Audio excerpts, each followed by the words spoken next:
2025 ख़त्म होने वाला है और इस साल मेरा रीडिंग गोल था 20 बुक्स और अनफॉर्चुनेटली मैं फ़ेल हो गया. I have only red 14 books. I am in the process of reading a book right now, but even if I do finish it, I mean, I will finish it in a couple of days, but I wanted to do a roundup of all the books that I have read this year in one single video.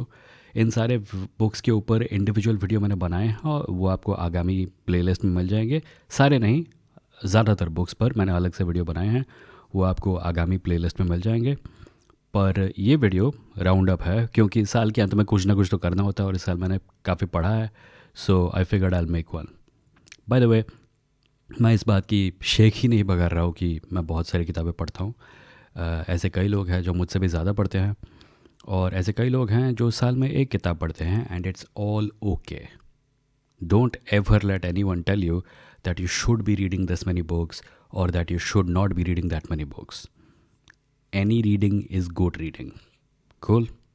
Cool.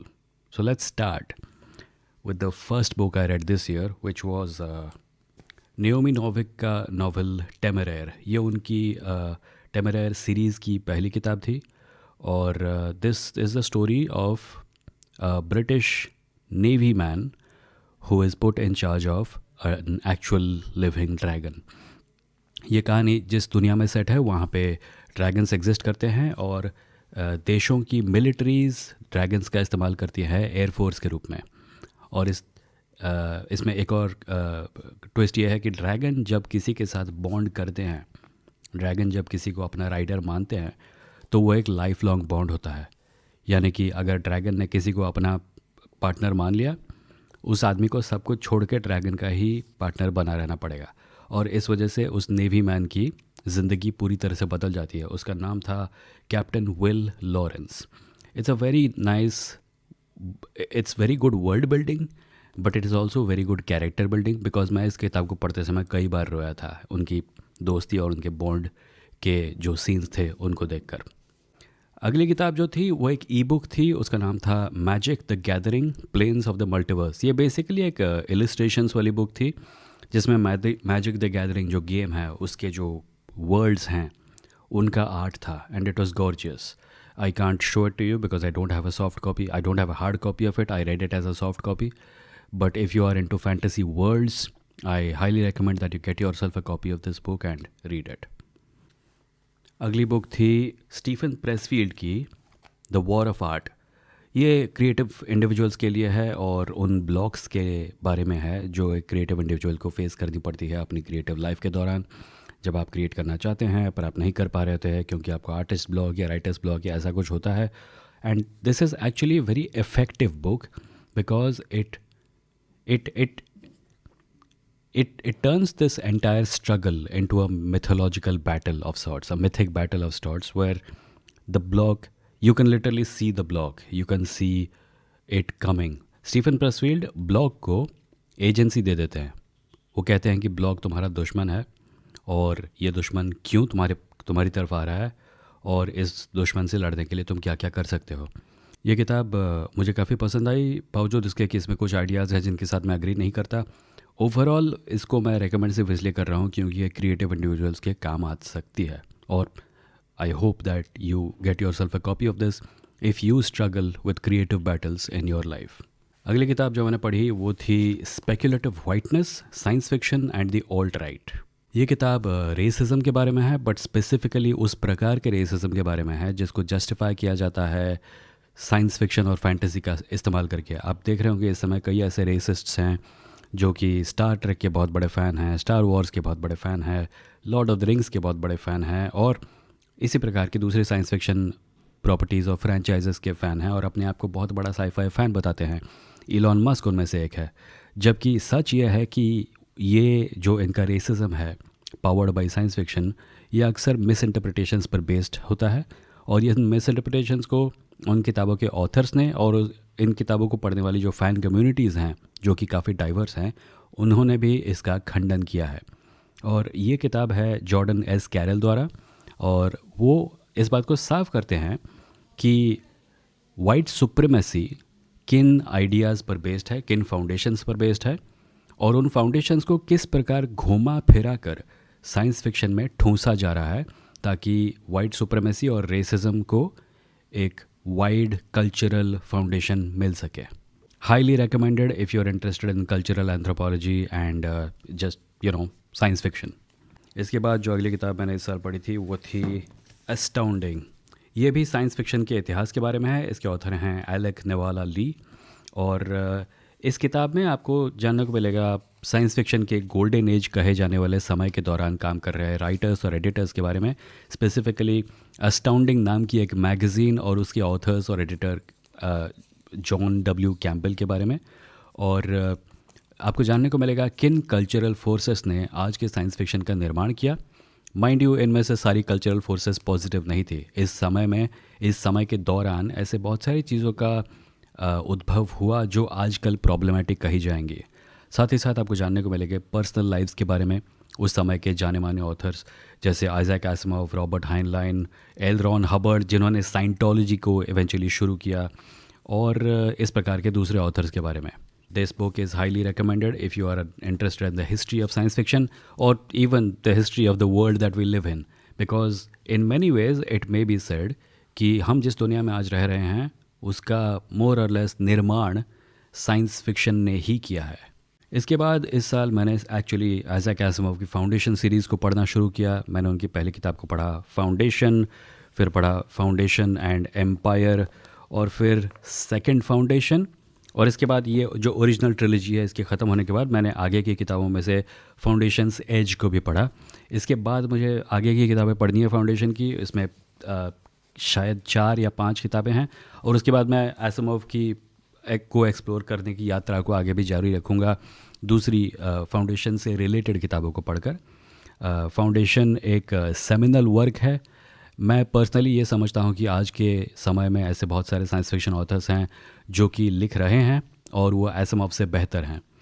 But Asimov has an advantage just like Greek philosophers whose specialty was not that they were especially smart but they were early. ऐसे कई लोग हैं जिन्होंने उस प्रकार के ideas के साथ रेसलिंग की है, पर चूंकि ग्रीक फिलोसोफर्स उस प्रकार के आइडियाज़ के साथ सबसे पहले रेसल करते थे इसीलिए उनके कामों को सेमिनल माना जाता है. आसिमोव के साथ भी कुछ ऐसा ही है. There is no doubting the fact that he was a brilliant man, but he was also a problematic man. The world that he imagines in Foundation is set मतलब 10-11-12 हज़ार साल in the future it is set, but it suffers from a lot of the same problems that this world is set in. So it just underscores the importance of realizing कि जब हम future के बारे में imagine कर रहे होते हैं तो अक्सर हम एक्चुअली प्रेजेंट के बारे में ही सोच रहे होते हैं. आप कई ऐसे साइंस फिक्शन स्टोरीज़ को ले लीजिए. मैंने कल ही एक वीडियो में देखा था फ्लिंटस्टोन्स, जो कार्टून है फ्लिंटस्टोन्स हैना बारबेरा का, और जो कार्टून है जेटसन्स हैना बारबेरा का, एक प्रागैतिहासिक काल में सेट है और एक डिस्टेंट फ्यूचर में सेट है, पर दोनों में जेंडर पॉलिटिक्स वही है. हस्बैंड है, वाइफ है, हस्बैंड ऑफिस जाता है, वाइफ घर के काम करती है. So because these two series were written and made in the 60s और 70s, उस समय के सोशल मोर्स ने इनके फ्यूचरिस्टिक और हिस्टोरिक विजन्स को इन्फॉर्म किया. सो कोई भी ऑथर जब वो लिख रहा होता है फ्यूचर के बारे में, वो अपने समय के बारे में लिख रहा होता है. और आसिमोव ने भी वही किया. जब वो 11,000-12,000 साल फ्यूचर में गैलेक्टिक एम्पायर को इमेजिन कर रहे थे, वो मोर और लेस अपने समय के बारे में ही लिख रहे थे. और ये काफ़ी क्लियर हो जाता है इस चीज़ को पढ़ने पर, ख़ास तौर पर जब आप इस फाउंडेशन सीरीज़ को 2025 में पढ़ते हैं. तो इसके बाद एक और कॉमिक जो मैंने पढ़ी, एक कॉमिक सीरीज़ इनफैक्ट 3 बुक्स की कॉमिक सीरीज़, उसका नाम था आयरन हार्ट. ये मैंने ई बुक के रूप में पढ़ी और इसका हार्ड कॉपी मेरे पास नहीं है दिखाने को, बट आई हाईली रिकमेंडेड क्योंकि इसमें मैजिक और साइंस को मिलाकर जोड़कर एक अद्भुत प्रकार का वर्ल्ड बिल्डिंग किया गया है. I want spoil it for you, but I highly recommend that you read it. The author is लूकस Qamar, LUKASKUMMER. उसके बाद जो अगली किताब मैंने पढ़ी थी वो थी E.N.M. बैंक्स की कंसिडर फ्लेबस. ये उनकी कल्चर सीरीज़ ऑफ नॉवेल्स की पहली किताब है. मैं कल्चर सीरीज़ को आगे कंटिन्यू करने वाला हूँ. मैंने अभी उसका ये एक ही इंस्टॉलमेंट पढ़ा है. कंसिडर फ्लेबस एक ऐसी दुनिया को इमेजिन करता है जहाँ पे एक ग्रुप है जिसका नाम है कल्चर, और वो बहुत ही एडवांस्ड है.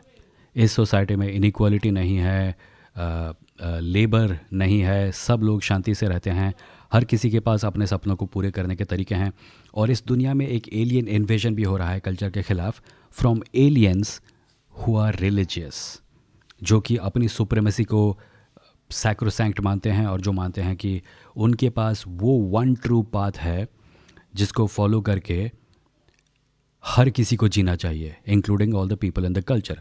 सो ये एक बहुत ही लॉन्ग टर्म वॉर के बारे में है जो कल्चर और इस एलियन स्पीशीज़ के बीच में लड़ी जा रही है। और E.N.M. बैंक्स एक एक्स्ट्रॉर्डनरीली गिफ्टेड ऑथर हैं जिन्होंने इस कॉन्फ्लिक्ट को, और इस कॉन्फ्लिक्ट में जो इंसान और दूसरे कैरेक्टर्स मौजूद हैं उनके इंटरनल कॉन्फ्लिक्ट्स को भी बहुत ही ज़्यादा विविड तरीके से दर्शाया है। Highly recommend. Consider Flebus and the culture novels, even though I haven't really read the culture novels. I have 2 more waiting for me. I will get to them sometime in 2026, and when I do, मैं इसके बारे में अलग से video बनाऊंगा।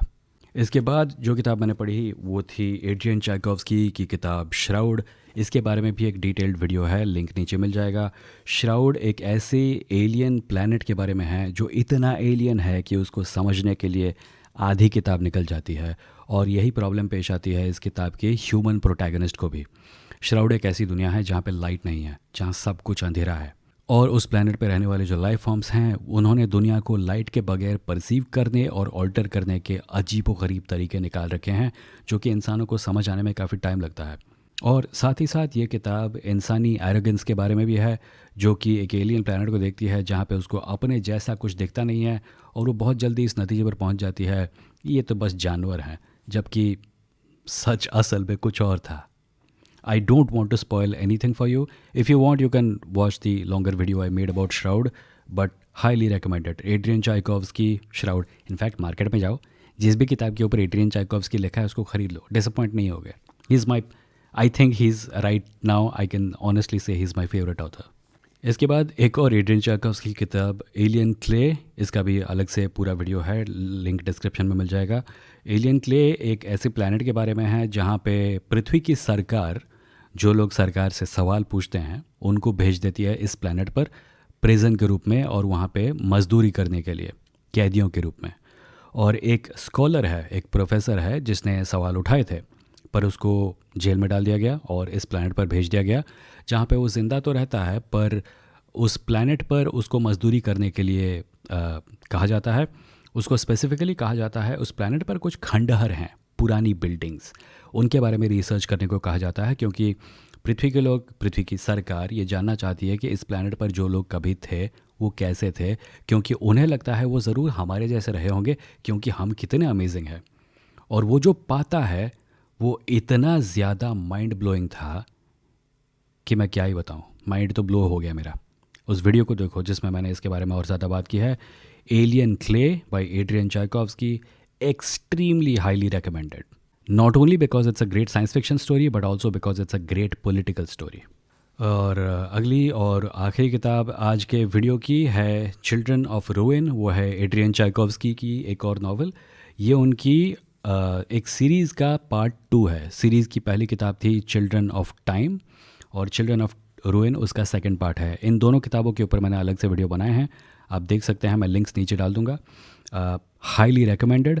ये एक ऐसे भविष्य को इमेजिन करते हैं जहाँ पे इंसान अंतरिक्ष में स्प्रेड हो रहे हैं, पर स्प्रेड होते होते वो कुछ कॉमन सेंस डिसीजंस भी ले रहे हैं। फॉर एग्जांपल, अगर आप किसी और प्लैनेट पे जा रहे हैं, आप चाहेंगे कि वो प्लैनेट आपके रहने लायक हो, और इस प्रोसेस को अंजाम देने के लिए वो पृथ्वी की स्पीशीज़ जैसे स्पाइडर्स और बंदर और ऑक्टोपस, इनको अपने साथ लेकर जाते हैं और उन्हें उस प्लैनेट पर रहने लायक बनाते हैं पहले, ताकि ये लोग उस प्लैनेट पर रहें, उस प्लैनेट के साथ अडेप्ट कर लें, और जब बाद में इंसान वहाँ पहुँचे तो उनकी मदद कर पाएँ, एक स्लेव रेस की तरह। और इस कहानी में काफ़ी ट्विस्ट आते हैं क्योंकि इंसानों ने जो जो प्लान किया होता है एग्जैक्टली सब कुछ वैसा होता नहीं है। एक प्लैनेट पर जिस स्पीशीज़ को डोमिनेंट बनना था वो मर गई, और इंसानों ने जो पावर्स उस स्पीशीज़ को दिए थे एक रेट्रो वायरस के माध्यम से, वो किसी और स्पीशीज़ को मिल गई।